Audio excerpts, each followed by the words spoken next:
welcome. You're watching this week's edition of the Political Stock Exchange. I'm Rahul Kanwal.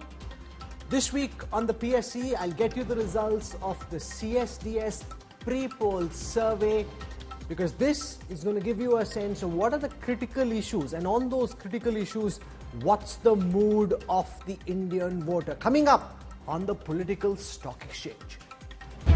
Countdown to State of War 2024.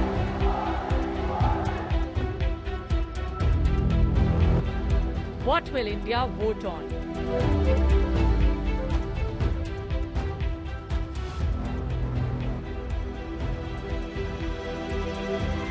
Central agencies, Caste Census and Mandir.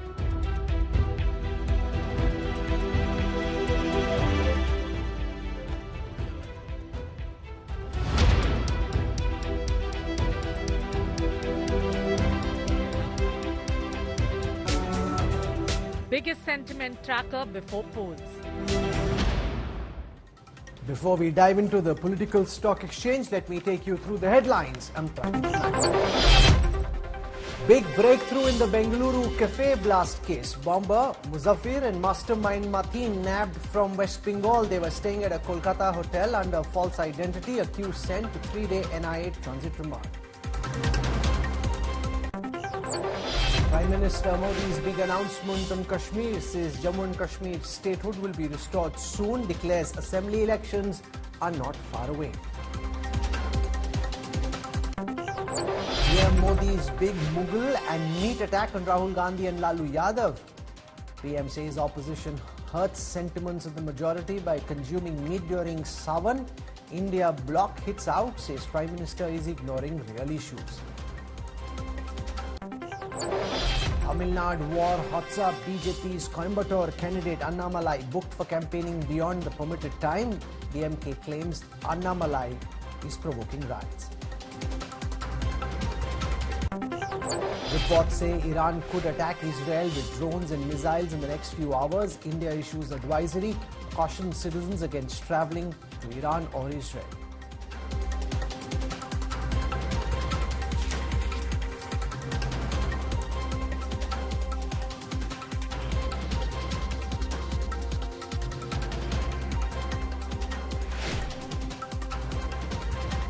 A big food fight has erupted after a video of RJD's Tejaswi Yadav having fish went viral.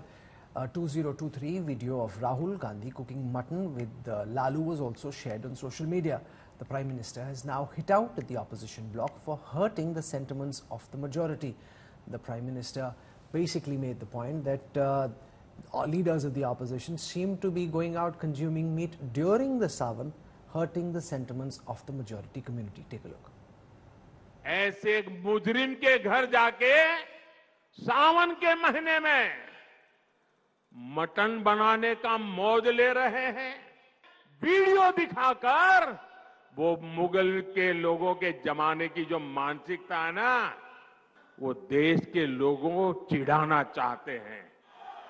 Prime Minister Narendra Modi targets the opposition over dietary habits after a video of RJD leader Tejaswi Yadav eating fish went viral.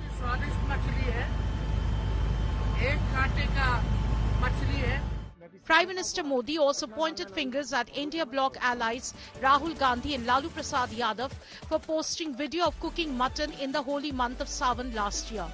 He claimed the opposition leaders don't care about the sentiments of the majority community. लोगों की भावनाओं से खिलवाड़ करने में मजा आता है। ऐसे एक मुजरिम के घर जाके सावन के महीने में मटन बनाने का मौज ले रहे हैं। इतना ही नहीं, उसका वीडियो बना करके देश के लोगों को चिढ़ाने का काम करते हैं। Modi, without naming the two leaders, compared them with the Mughals. जब सब मुगल यहां आक्रमण करते थे ना, तो उनको सत्ता राजा को पराजित करने से संतोष नहीं होता था।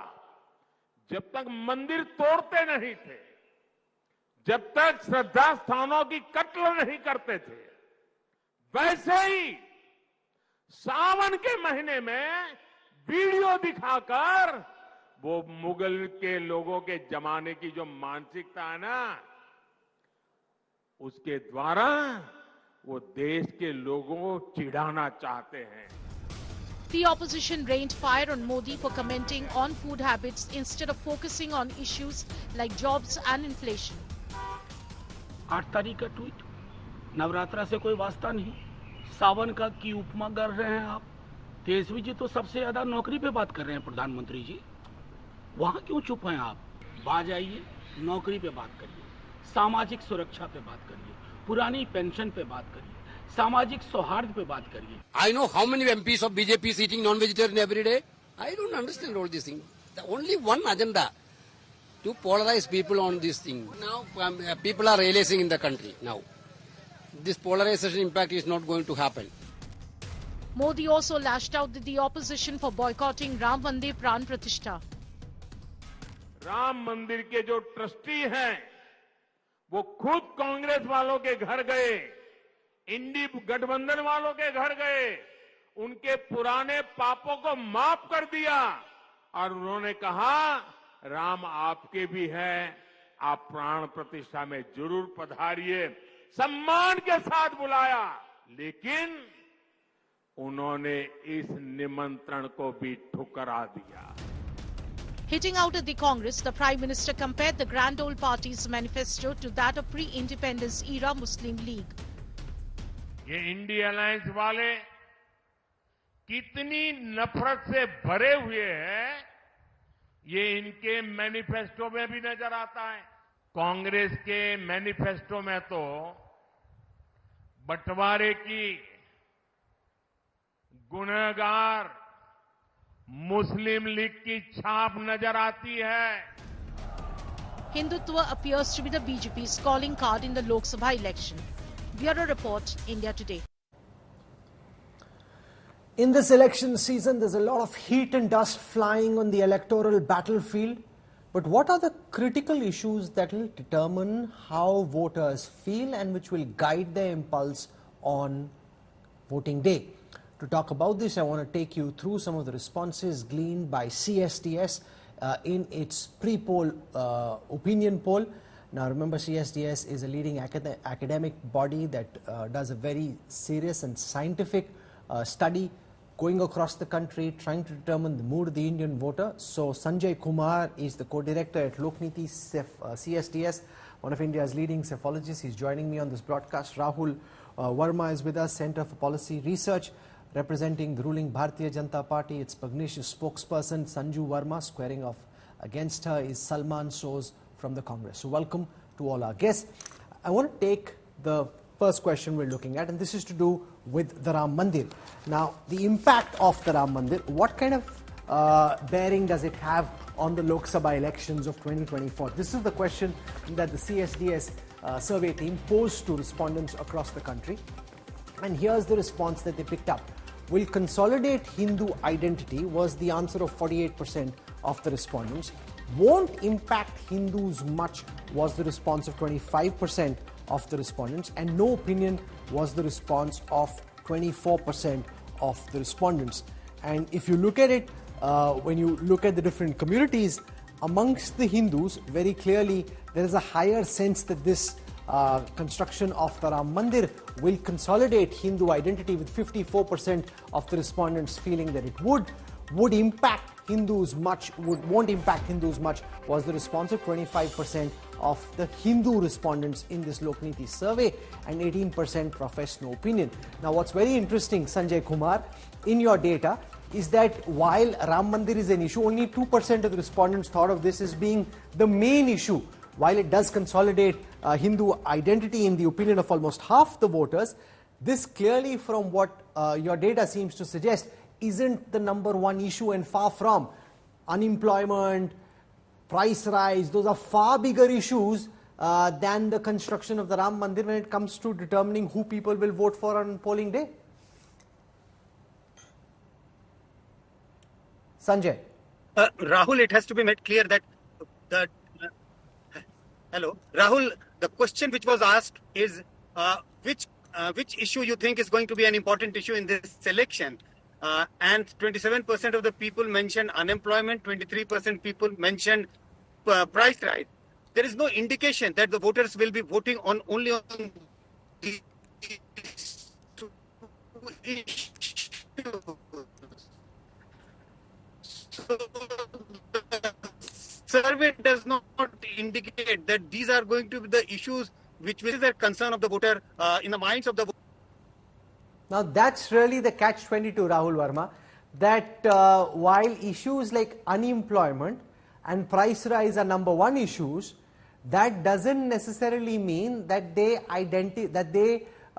bring out unhappiness with the government. Far from, it could also be suggestive of the fact that voters feel that the current government could potentially be better suited at dealing with those issues. So those are important issues. But unlike a typical context where, say, unemployment or price rise would suggest anti-incumbency, in the zone where Indian politics is at the moment, those are the issues. But who's the best fix to answer these challenges? And the two may not necessarily be the same.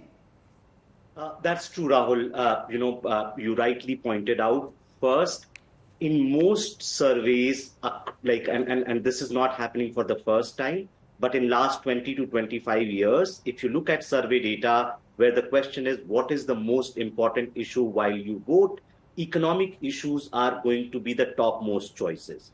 What seems to be happening in this sort of like election cycle particularly, that while a large number of voters are expressing anxiety over economic issue, that's not translating into political electoral action, meaning that BJP does not seem to be, at least in these surveys, is not seen to be bearing any cost of economic anxiety. This could be happening because of two reasons. One, it is possible that they trust BJP and Prime Minister Modi to be able to solve the problems of economic anxiety.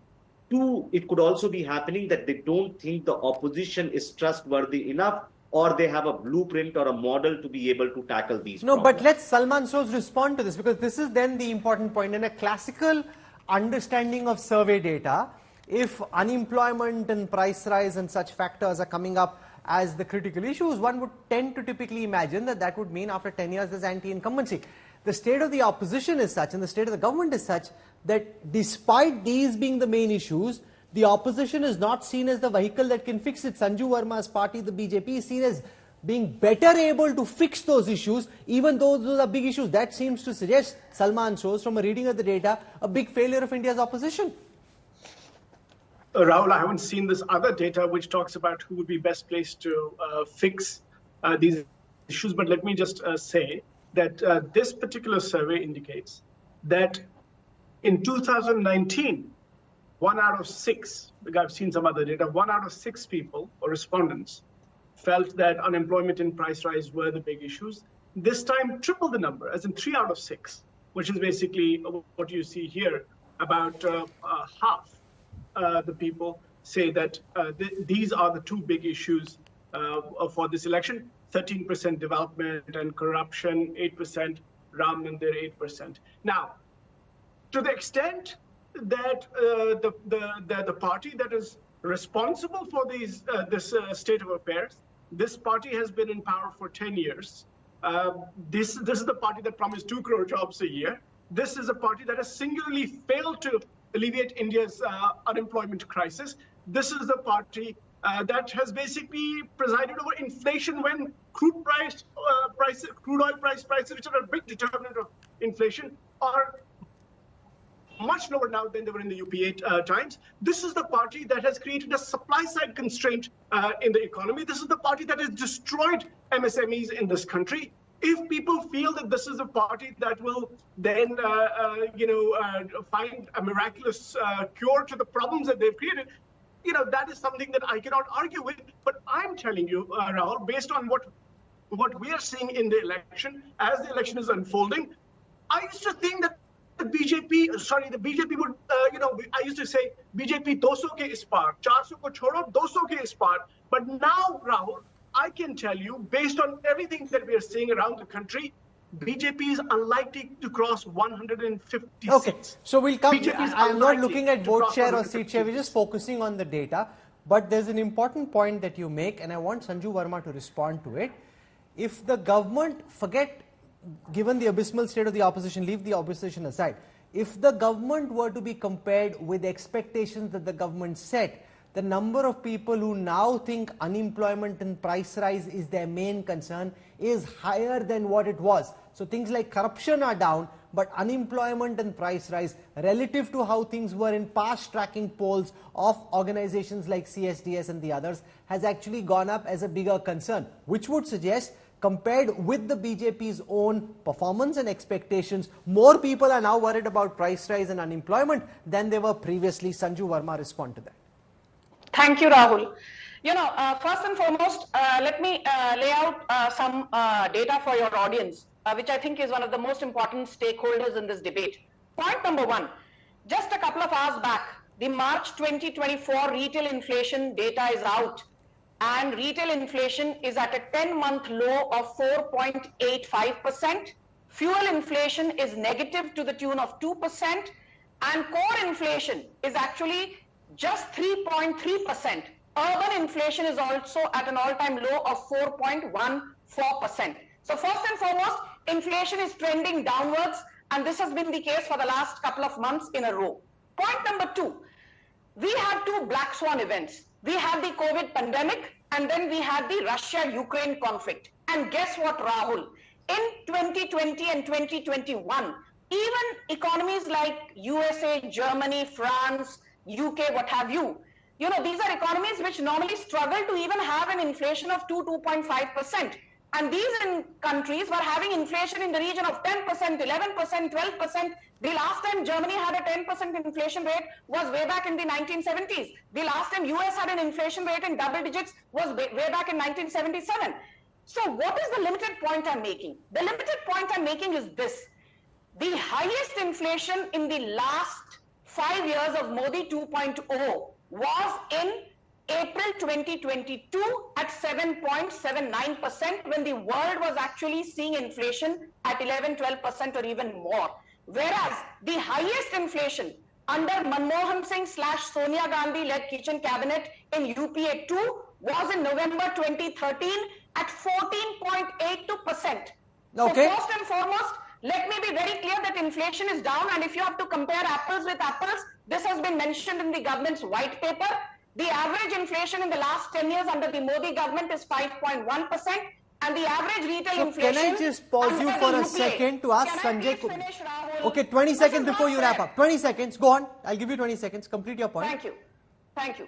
And the average retail inflation in the 10 years of the Manmohan Singh dispensation from 2004 to 2014 was 8.6%. Kaha 8.6%, kaha 5.1%. Even average LPG prices, 754 under the Modi government, 986 under the UPA dispensation. So on inflation, the Modi government has done a phenomenal job despite geopolitical headwinds. Okay, Sanjay Kumar, how do you explain this dissonance in the data?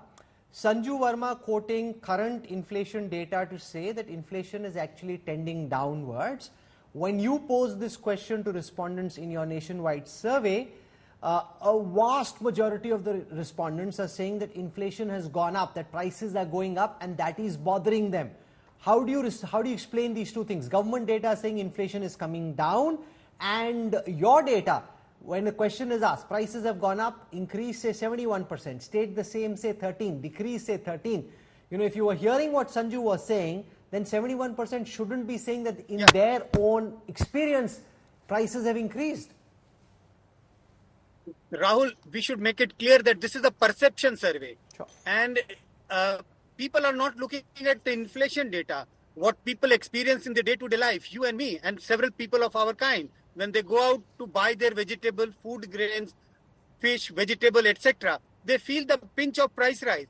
If that is what they are feeling, this is getting expressed in the survey which we have conducted. This is the nationwide survey conducted in 19 states, 10,000 national representative sample. So if people are feeling the pinch, this is getting expressed in the data which we have collected. As I said, the voters are not looking at the inflation rate. Voters are not looking at the unemployment ratio. What they experience, they express when you go out to do a survey. No, but classically, if there are markers like high unemployment, high inflation, they would typically be taken to be a reflection of anti-incumbency. How do you explain the fact that despite these being pressing concerns, and we're seeing with exam leaks, we're seeing with the queues outside job centers, IIT, IIMs also struggling for placement, that unemployment is clearly, jobs are a big issue. But yet, people seem to think that Modi government can fix these problems much more than the opposition can, which is why despite these IIT, IIM data numbers, they still seem to have faith in the BJP and in Prime Minister Modi. Sanjay Kumar. But the people are not assessing the government only on these two accounts. There are several work which government does. Ram Mandir is turning out to be a big achievement from people's point of view. So when it comes to unemployment and price rise, yes, people express their anxiety. But when it comes to India's image in the world, a lot of people believe that India has emerged stronger in the world. India's image in the world has gone up.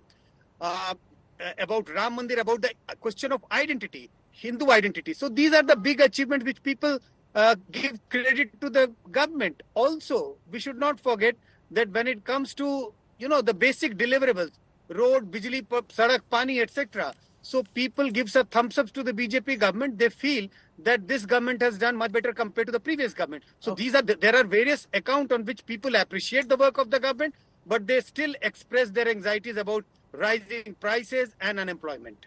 Okay, so I want to come now to the next question in this survey, and this is to do with who is nepotistic, BJP versus the Congress. And let me just define, of course everybody knows what nepotism is, but just for the purpose of this question so that you understand its import fully, using your power or influence to give unfair advantage to your family, especially in giving them some kind of favors or jobs. That's the definition of nepotism. Who is more nepotistic? Now this is an interesting response. 25% saying BJP less nepotistic than the Congress. 24% of this 10,000 plus national sample in CSDS saying as nepotistic as the Congress. Not nepotistic at all, say 15%, 36% didn't give an opinion. Sanju Verma, now you can't like the data that you say and say this data is not correct, and you know that Sanjay Kumar is a serious academic. 24% of the respondents in his survey say that both parties are equally nepotistic. Congress more nepotistic was only 1% more. It's 25 versus 24. How do you look at this, Sanju? Thank you, Rahul. I'm not going to applaud the data that suits the BJP and negate data which may be contrary to what we perceive the ground reality to be. Having said that, let's be very clear, and I'll tell you why BJP is not a nepotistic party. BJP condemns nepotism. We all know for a fact that Sonia Gandhi for the longest time was the Congress president from 1998 to 2017 for 19 long years. Then for a brief while it was Rahul Gandhi and then Sonia Gandhi took over again, and it was only recently in 2022 that Mallikarjun Kharge became the Congress president. So कहने का तात्पर्य ये है, everybody knows after Sonia Gandhi, Rahul Gandhi or Priyanka Vadra, if not Priyanka Vadra, then Robert Vadra. Mallikarjun Kharge does not call the shots. That is something which everybody knows, and if you want to deny it, you are living in La La Land. Now look at the BJP. From Nitin Gadkari to Murli Manohar Joshi, to Rajnath Singh, to Amit Shah, to JP Nadda, we've had a plethora of presidents. And I challenge Rahul good-humoredly. This is not trying to be, smarter in hindsight. I throw a gauntlet at anyone in the opposition. Himmat hai to jawab dijiye. JP Nadda's term as the BJP's national president expires in June 2024. I can say with absolute confidence, किसी को नहीं पता जून 2024 में who is going to succeed JP Nadda. But I can tell you for sure that while Mallikarjun Kharge may be the puppet Congress president for 5 years or 10 years, what have you, Congress will continue to be a private limited company which will be run by Sonia Gandhi, Rahul Gandhi, Priyanka Vadra and Robert Vadra. That is nepotism. And I'll tell you one thing, very quickly I will end this here. A politician's son or daughter has every right to become a politician if he or she has the capability. But if he or she does not have the capability, then to join politics, thinking it is your right to do so, that is nepotism. Okay. If Bansuri Swaraj has been given a ticket because she's capable, that is not nepotism. But if Robert Vadra is asked to contest from Amethi without having any proven credentials, then that is No, but certainly what are nepotism. Bansuri's credentials either, ma'am? You haven't seen her credentials yet. She hasn't fought for office. I mean, so that is arguable. You're arguing in the way that you are, but this can be argued both ways. You've made the point that you have. Okay, so let's move on. Opinion on BJP accepting tainted netas from rival parties. What's the response on this question? So, should people who've got tainted ED, CBI cases from other parties be taken in the BJP? And we look at this by breaking it down into BJP voters, BJP allies overall, okay? So, amongst BJP voters, 51% are saying should not take. Nothing wrong is 21%, no response is 28%, but half the people who identified as BJP voters in the CSDS survey said BJP netas should not take tainted netas from rival parties. Now, Rahul Verma, the inherent calculation that the BJP top brass is making seems to be, yes, we realize our voters aren't very happy, but these 51% BJP voters who are telling us that we shouldn't take netas from rival parties if they are tainted are not going to change their mind. It is an irritation, but not irritation to the magnitude that it gets somebody to change their voting behavior. That seems to be the very cold-cut calculation. That's true, but you know, like at some point, this calculation can go wrong, right? There is going to be a point when not just the voter, but within the BJP itself, their workers and their leaders will start feeling the pinch of new leaders coming from other parties and diluting their own ideological plank, and maybe also affecting their governance style and organizational functions. As long as these leaders who are coming to the BJP on BJP's terms, serving its purpose to win more seats and votes, BJP voters would be happy that this is a small price to pay. But this is the same thing which happened with the Congress party in 1970s and 80s. It took a lot of leaders from all other parties, and we saw what happened post-1990s to the Congress party, right? And so history can get repeated even with BJP at some point of time. Hopefully, they learn some of those lessons from history. Okay, let's come to the next question. This question is to do with, you know, what kind of opinion people have on opposition leaders joining the BJP. So why are they joining the BJP? Now, 46% of the respondents are saying that they are doing this to protect themselves from the ED and the CBI. 27% saying they are doing this because they like the BJP. 27% have given no response. So 46% are just coming out and saying that they're basically doing this to protect themselves from the ED and the CBI. Sanju Verma, in some of these questions, you know, I know the government is hugely popular and, you know, it's winning election after election, but in some of this, voters seem to have a mind of their own. They're telling you basically that we know that most of these leaders are coming because they're essentially just protecting themselves from the ED and the CBI. And even your own voters, 51% of them are basically telling your high command that you shouldn't be taking netas from rival parties if they are tainted. You know, Rahul, now I will say something, please don't get offended, because this is not aimed at any particular anchor or nor is it, you know, aimed at any particular media house. But I remember you were trending post this fabulous interview which you had at your conclave with Amit Shah. And, you know, I'm, willing to admit that you share a great camaraderie with the Union Home Minister. And when you asked him this question, I remember him telling you very categorically, यदि एक नारायण राणे, यदि एक शुवेंदु अधिकारी, यदि एक हेमंत बिस्वा शर्मा ये BJP में आना चाहते हैं या शामिल हो गए हैं, that does not mean that the BJP has compromised on its ideology. On the contrary, what it means is that a Narayan Rane, a Suvendu Adhikari, a Himanta Biswa Sarma, a Hardik Patel, Ashok, Chavan, or for that matter, an Alpesh Thakur, a Rana Goswami, a Madhu Koda, a Jaivir Shergill, a Gaurav Vallabh, a Rohan Gupta, these people are A, disillusioned with the Congress or the other side. B, they feel that BJP fulfills their agenda of aspirational politics. And C, they feel that they will get an ecosystem which is congenial in terms of personal growth, which everybody desires, whether it is in media or in politics. You know, while we are there to serve, we also have personal aspirations which we want should be fulfilled so that we can move on to the next level, which is famously showcased in Maslow's needs hierarchy theory. तो BJP अपनी ideology पर बिना compromise किए यदि लोग BJP में शामिल होते हैं तो बीजेपी का दरवाजा खुला है. But within 20 seconds, I will also say this, which I have said to your colleague Rajdeep, because you know this is what was debated yesterday and last week also.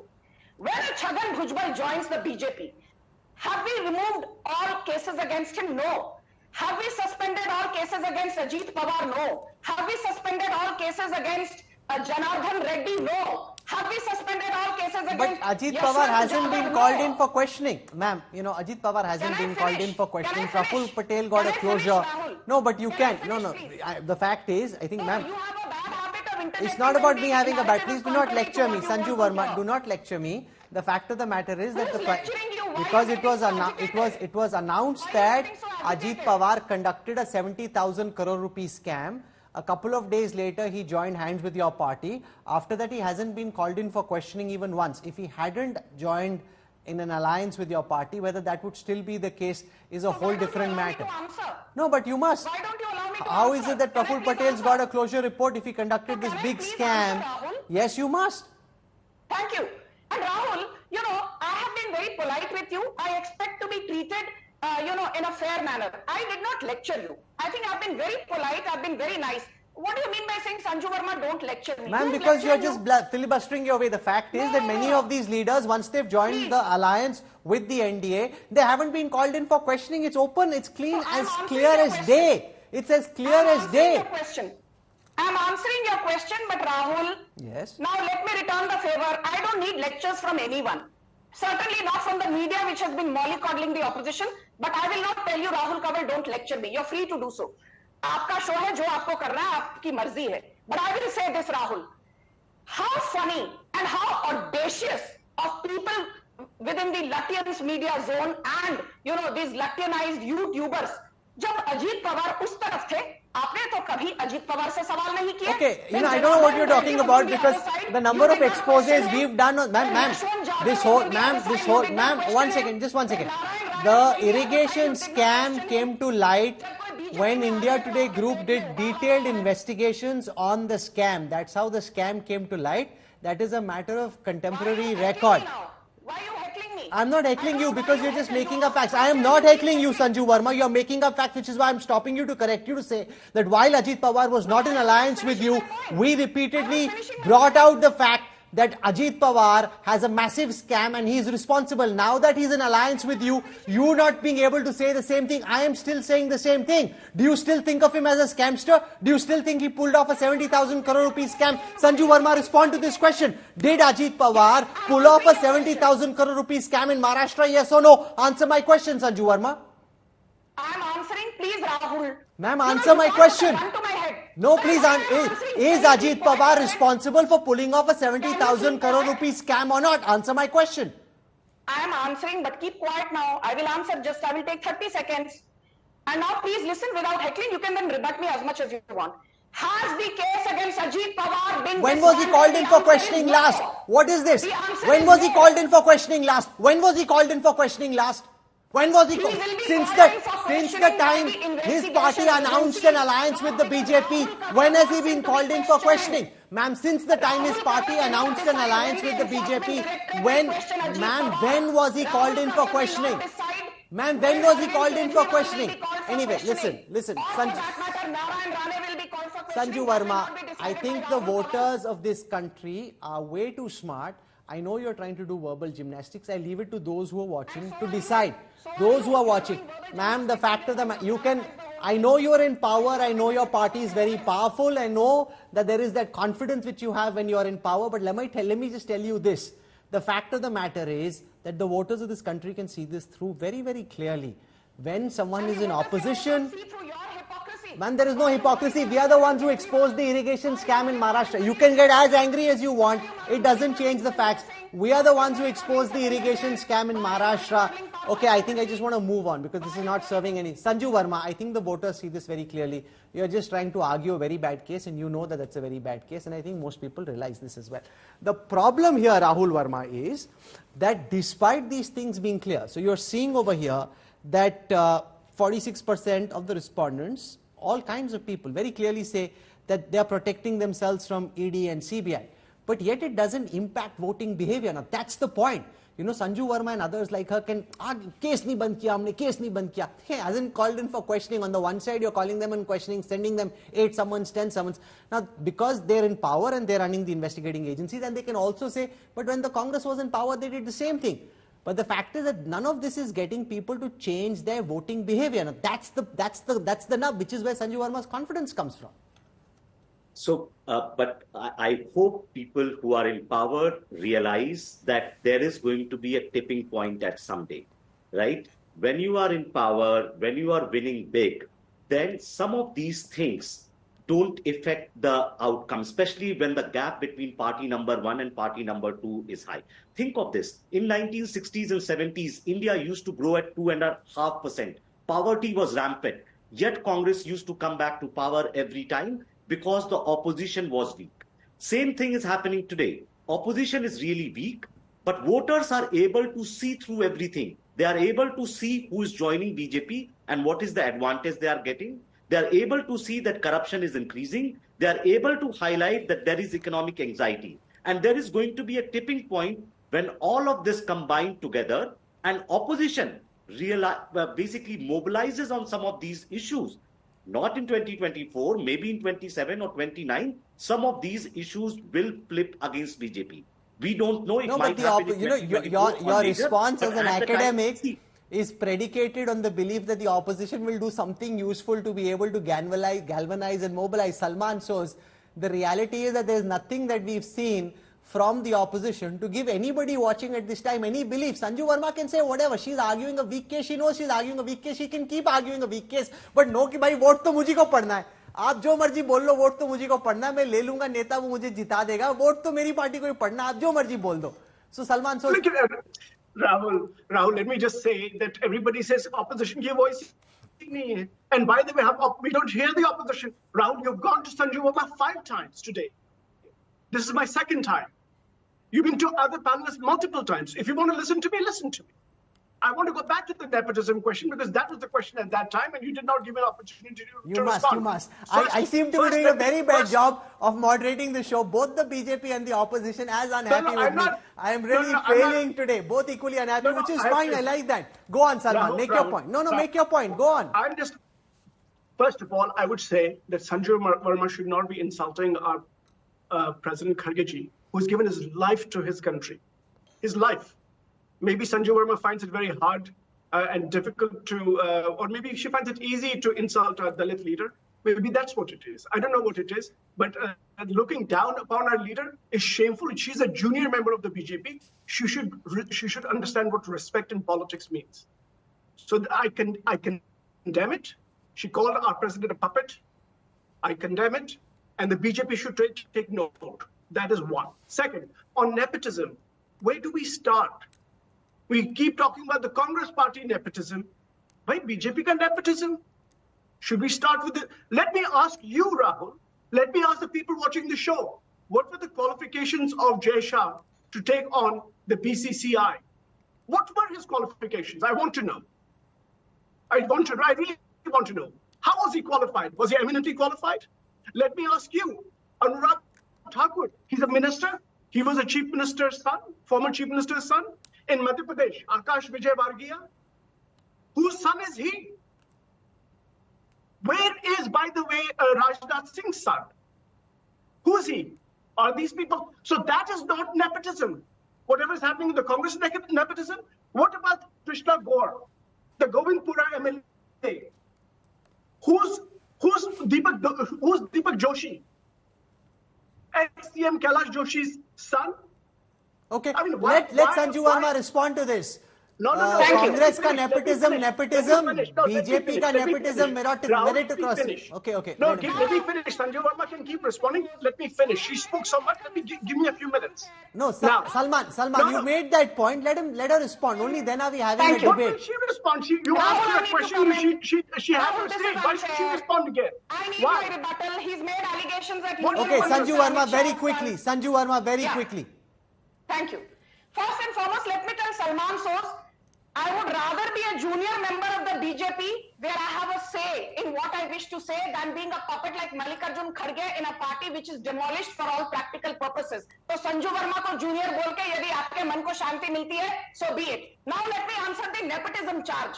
Who is Rajiv Shukla? Who is Sharad Pawar? Who is Vaibhav Gehlot?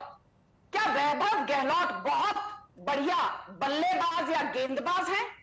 क्या राजीव शुक्ला बहुत बड़े बल्लेबाज या गेंदबाज हैं? Is Sharad Pawar a great batsman or a great spin bowler? No. Sharad Pawar for the longest time was the BCCI chairperson, the ICC chairperson. Vaibhav Gehlot, Ashok Gehlot's son, was heading Rajasthan Cricket Board. Rajiv Shukla continues to be the big daddy of IPL, and N. Srinivasan, the owner of India Cements, who is the uncle of Murasoli Maran and Dayanadi Maran, was the head of the ICC. So Rajiv Shukla ban sakte hain IPL के chairperson, Sharad Pawar बन सकते हैं BCCI के chairperson, Vaibhav Gehlot बन सकते हैं Rajasthan cricket board के big daddy, N Srinivasan मुरसोली मरान के अंकल बन सकते हैं ICC के big daddy, but Jay Shah, Amit Shah के बेटे BCCI में कोई post Okay, Salman Soos is a quick counter to that. Salman, quickly, I need to move on. Okay, Salman, very quickly. Sanju Verma made my point. She basically made my point. Basically, she is saying, you guys have these many people, so what's wrong with if we have people? Basically, she is saying, Congress again nepotism, if there is nepotism. You condemn BJP is nepotism, what's the problem? So I rest my case, people. Okay, now Sanjay Kumar, on the question of nepotism, what do you make of the fact that 24% are now saying that BJP and Congress are kind of the same on nepotism? Only 25% say BJP is less nepotistic and Congress is more, but otherwise the response seems to think, yeah, dono ek hi thali ke hain, and when on the question of nepotism, Sanjay Kumar, that from a BJP lens is a very infuriating response.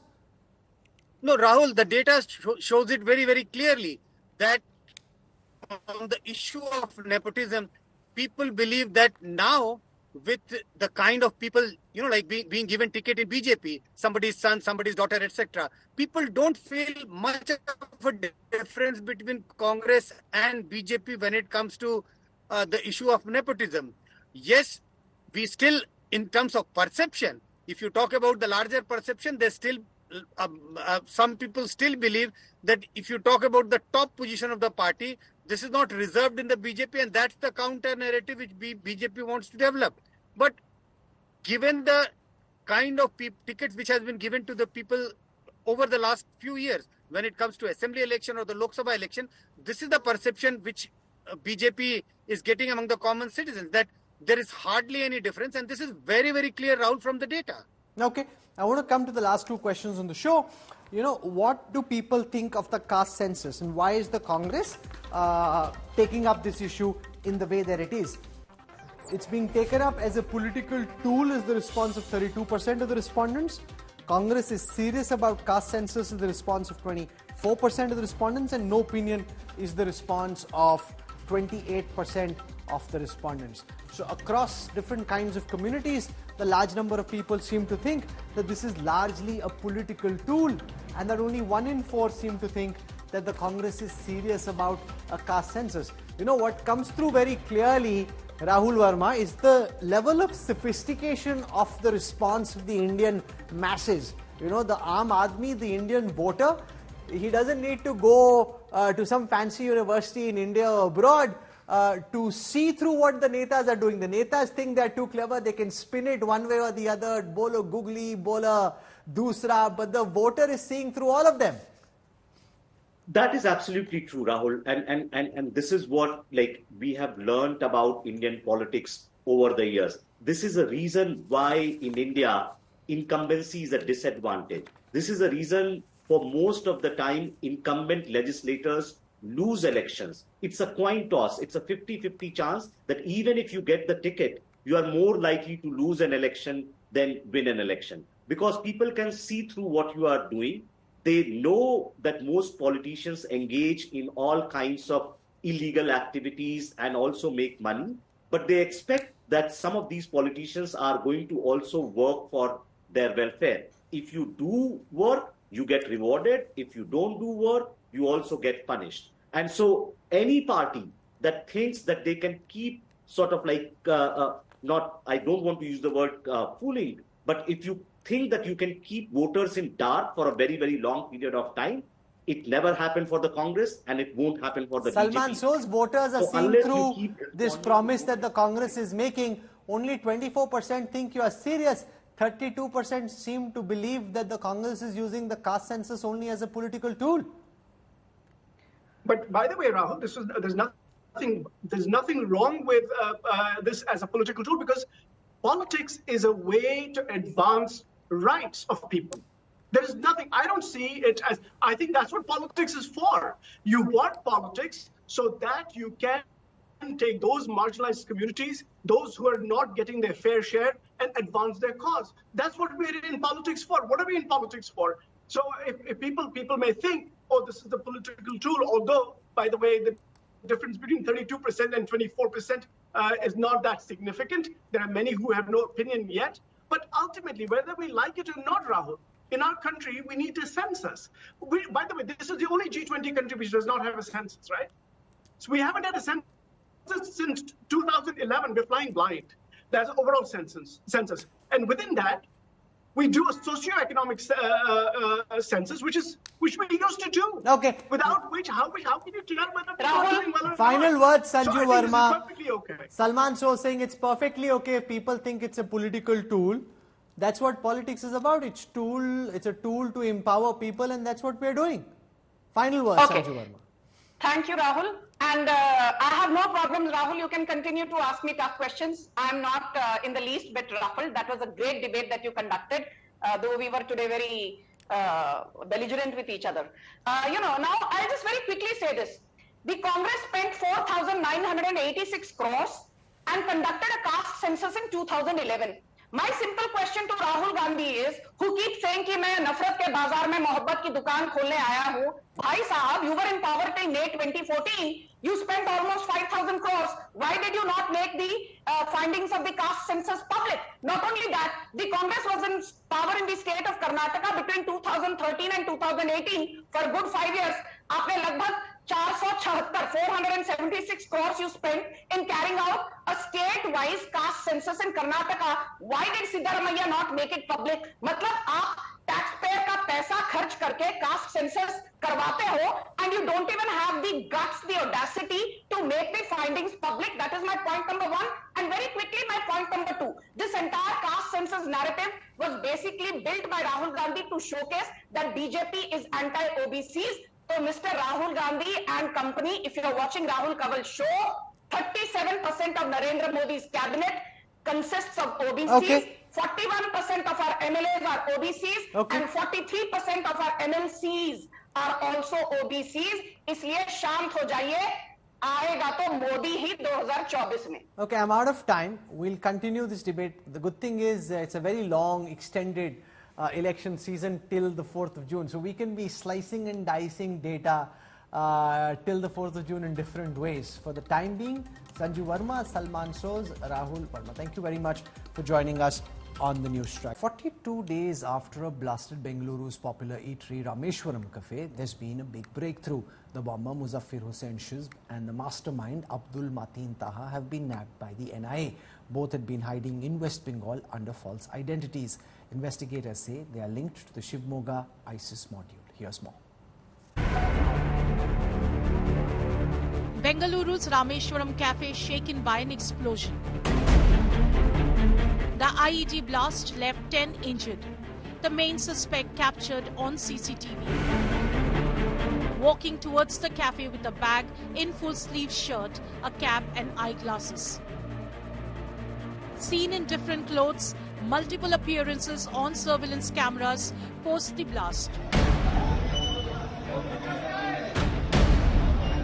In a major breakthrough, after about a month and a half, the NIA and the West Bengal police have arrested the two key suspects.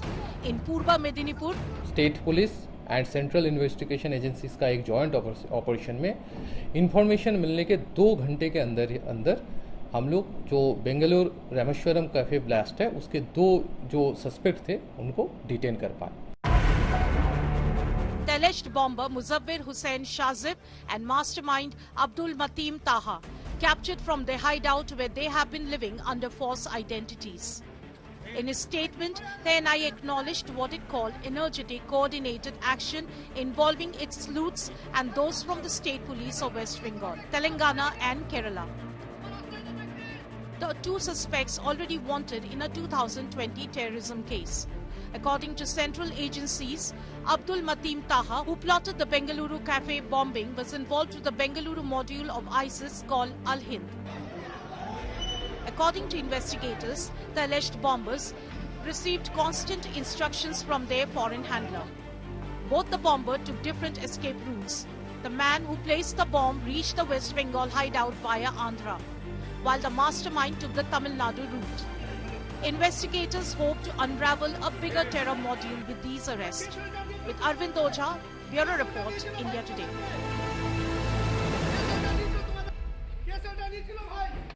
This is where I wrap up the news track tonight. For your time and your trust, thank you very much. I look forward to seeing you at 8 p.m. Monday evening. Till then, from all of us here, goodbye, good night.